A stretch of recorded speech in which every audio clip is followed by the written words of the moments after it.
Hi, my name is Gary Henwick, and I'm a professor of humanities here at the University of Washington. I'm also currently director of the undergraduate program on the environment.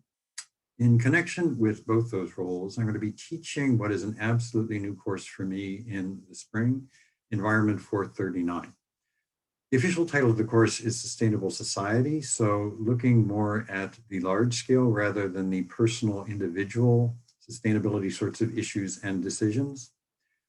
As I'm well aware, trying to prepare for this course, sustainability is a huge and inexhaustible title. I'm not sure anybody I know knows enough to teach that course as capaciously as one might actually want to teach it. I'm going to be learning how to teach it as I go along and making some decisions as I do so, and inviting you actually to help me invent this new course. What I do know I am going to do is build the course around 4 core texts that we'll cover in the first 6 or 7 weeks.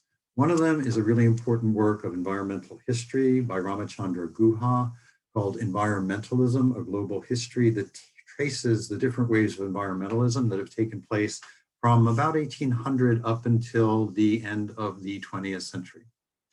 Second book is going to let us do a deeper dive into one particular issue, fossil fuels, in the context of the tar sands in Alberta, Canada.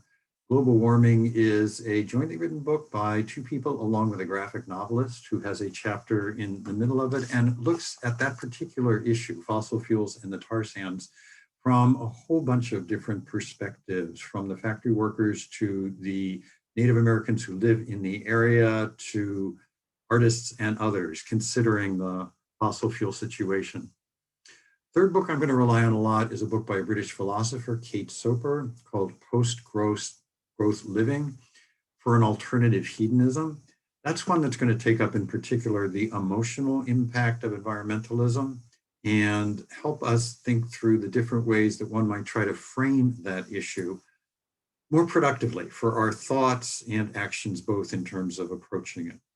Fourth text, not yet decided, is going to be a choice, I think, between Leslie Marmon Silko's Ceremony, one of the canonical Native American novels, and Robin Wall Kimmerer's Braiding Sweetgrass, that will let us dive more into the particular topic of environmental justice.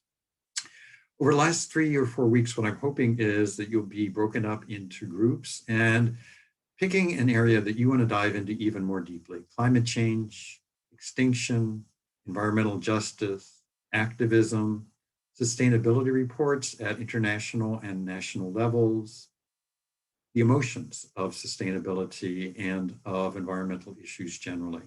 I'm really looking forward to teaching this class and figuring out how it's going to work as I go along. I invite you to start on this trip with me.